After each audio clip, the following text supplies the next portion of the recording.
Hey everyone, this is a great episode of Coffee and Talk. We're here on location.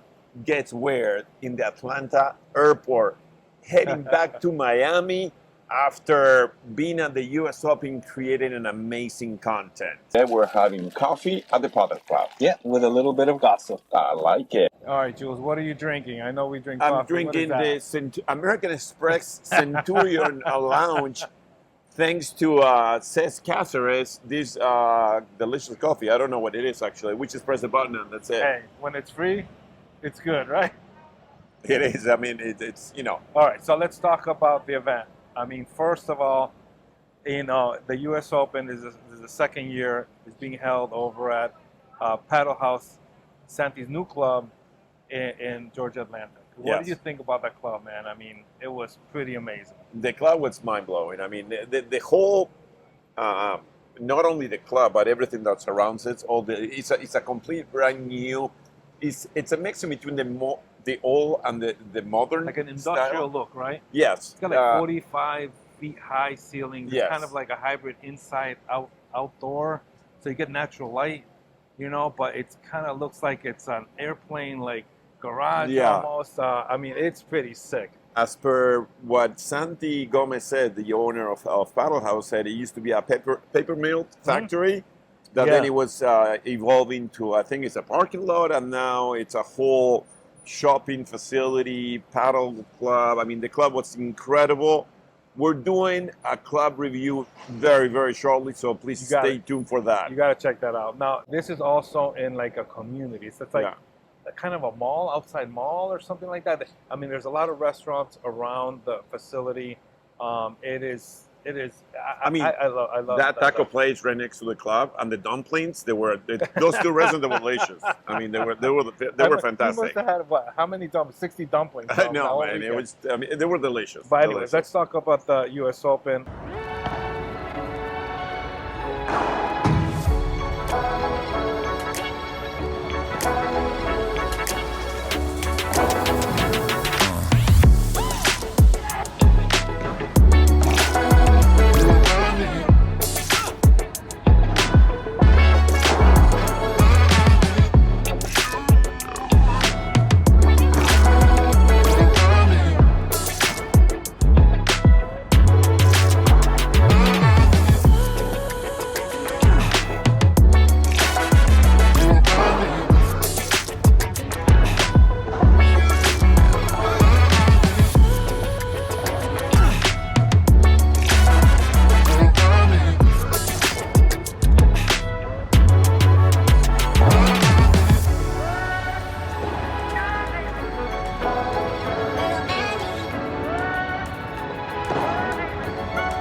truly spectacular performance from all the players. We've seen players from literally all over the world: Argentina, Spain, Brazil.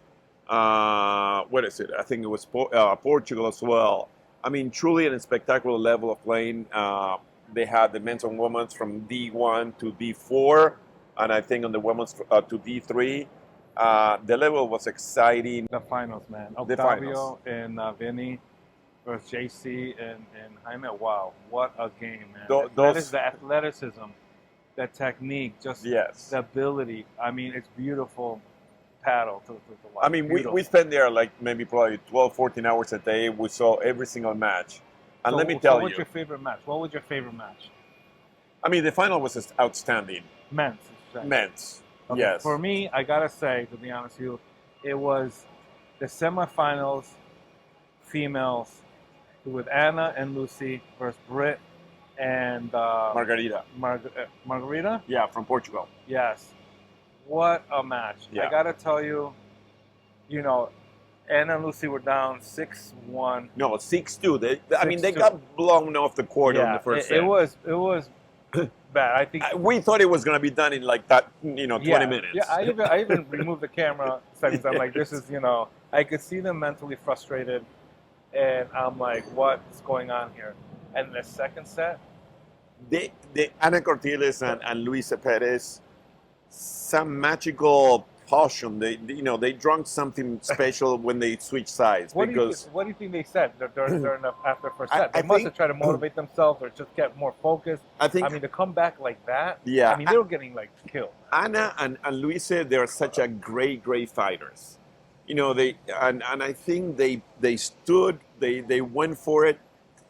Every single set, they came from behind. I got to tell you something. They came from behind in all 3 sets. I got to tell you, coming back from something like that are signs of a true champion. You know what I'm saying? I mean, not many people can mentally do that. So they ended up winning, going to the finals. I mean, that's why they're number 1 in the United States. I Yeah. mean, they're such a strong, the chemistry they have on the court, the way they talk to each other, the way they push each other to be Right. better, it's outstanding. And then, they ended up losing in the finals, but I think they had to pause because there were some rain issues, right, in the US Open. So it was Yeah. like the last set, and they had to pause for 4 or 5 hours. Well, yeah, let's talk what happens. I think it's very important to have everything in context because the club, it's covered, but you have the sides open. Yes. And we start having this little drizzle rain coming from the side and made the whole situation very slippery. Right. And they started to play. Actually, here's what something amazing happened. They start to play the finals. They play against Manuela Schuch and Raquel Pilcher. Underdogs, nobody knew who they were. No, but they were like, They came from Brazil. amazing. They're like, They rolled over everyone. Yeah. And they were, what was it, 6-1, 5-0, Yes. love 30. Right. Anna and Luisa Perez. And then I saw Lucy slip and fall. Yes. I was like, oh man, that's kind of, And then Manuela ran for the ball and she slipped as well. Well, And- she couldn't get to it. yeah. She didn't feel confident enough to get to the ball because she was gonna fall, and then they stopped. And then they stopped. And that break took literally 4 or 5 hours. But I also think the smartest thing they did, which I've never seen any club do, which I always thought this was an obvious thing to do, was cover the court, the court. with tarps. Yeah. To minimize the water getting soaked up into the carpet. So And they had maybe 3-4 times they tried to restart it, right, and it but started it kept raining raining again. Right, So, right. And then when they restarted, I mean, it was just it lasted another 10 minutes, and then the men came into play. So what happened also too is 4 or 5 hours. A lot of people had their flights. We saw the best 2 teams, I think, in the United States history of paddle so far. I mean, Vinny Francesco and Octavio Alvarez and Jaime Fermosel and JC Gaspar. Yeah.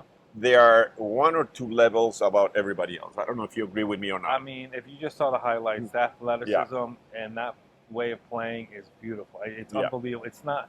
There's barely any winners. To do winners, you got to do por tres por cuatro, and even then, a por tres, they're gonna take rescue from the outside back inside. Yeah. I mean, you're just looking for that. It's like a professional. You're looking for that small little mistake. That's it. It's just amazing to watch. Yeah. that level of play. The men's final was scheduled for 1 p.m. Right. They started to play what at 8 o'clock, 9 p.m. Yes. Yeah. So Yes. literally everybody So- waited for 5 hours. And the worst thing is that rain is like so little. It wasn't Yeah. like, but enough where you couldn't play. Yeah. It was so bad. So people didn't know. Like we didn't know. Go home. You know what I mean? Go to our hotel, rest. You know, because who knows when it's about to start. When we were thinking about going, that's when they started. So, at that point, people didn't know whether to, what to do. You know. But I don't know if you remember, but when the men's final started, a lot of people came back.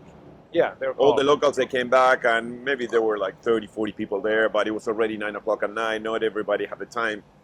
When we got there in the morning, everybody's luggage was right behind our booth. And then by 6, 7 in the afternoon, There are none. there were none. Yeah, Everybody yeah, left. Yeah. So everybody tried to do their best to stay as long as possible, but Yeah. they had to go. And so let's talk about now the finals.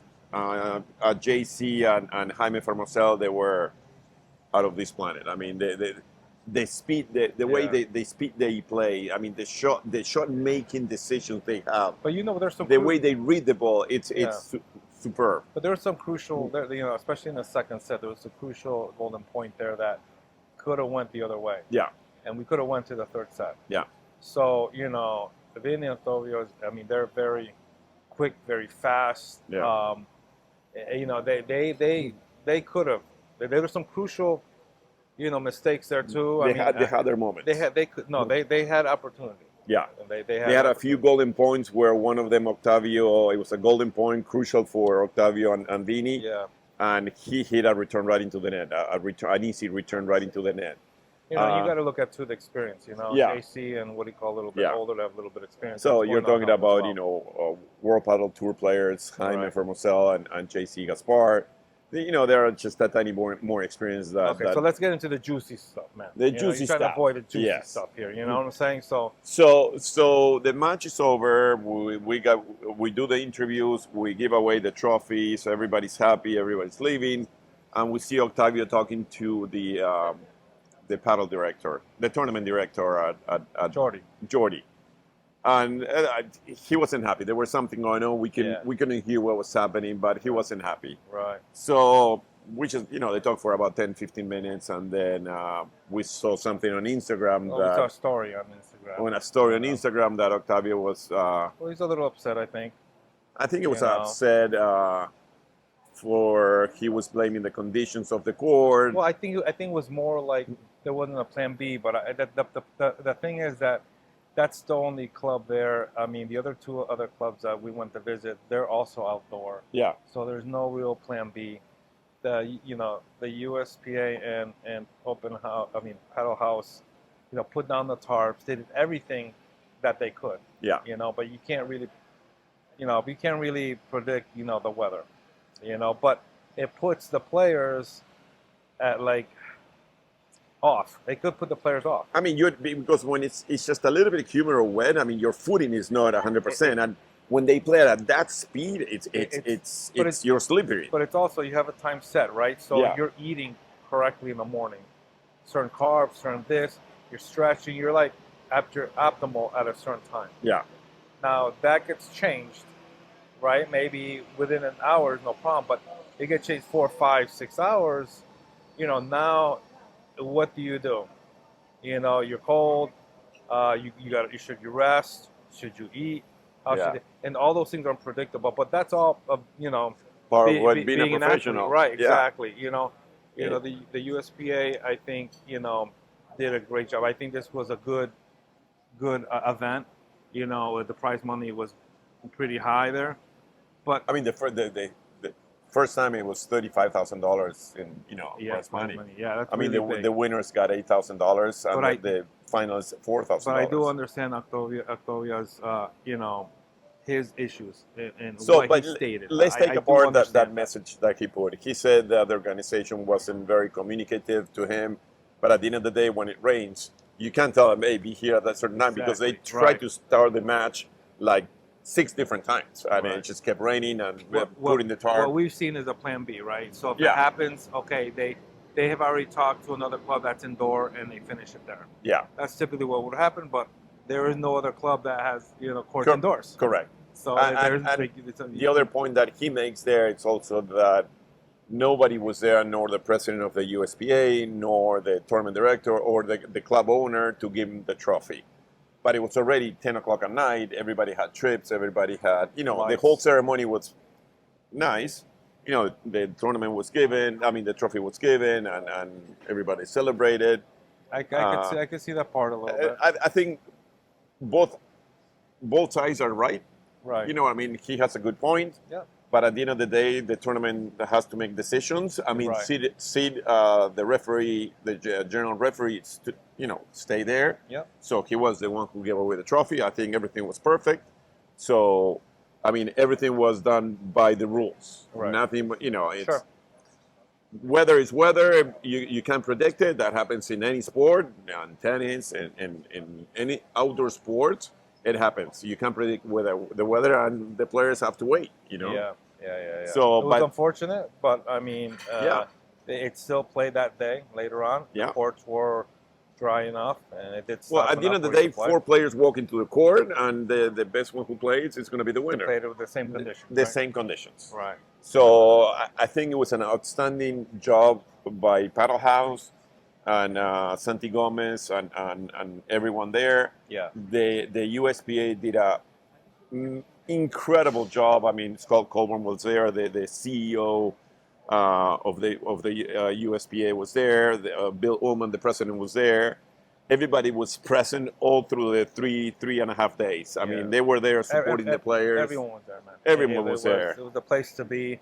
Yes. I look forward to also seeing, the dynamic duo, these 2 young kids continue playing for 2026. Well, the rest of the year, 2026, they're gonna be somebody to watch. I mean, we're happy with how everything came up. I mean, we did a lot of content, so Yes. USPA, great job, well done. Padel Haus, outstanding job, beautiful club. Yes. And stay tuned for more for the club review. for the club review coming up and some highlights about the US Open.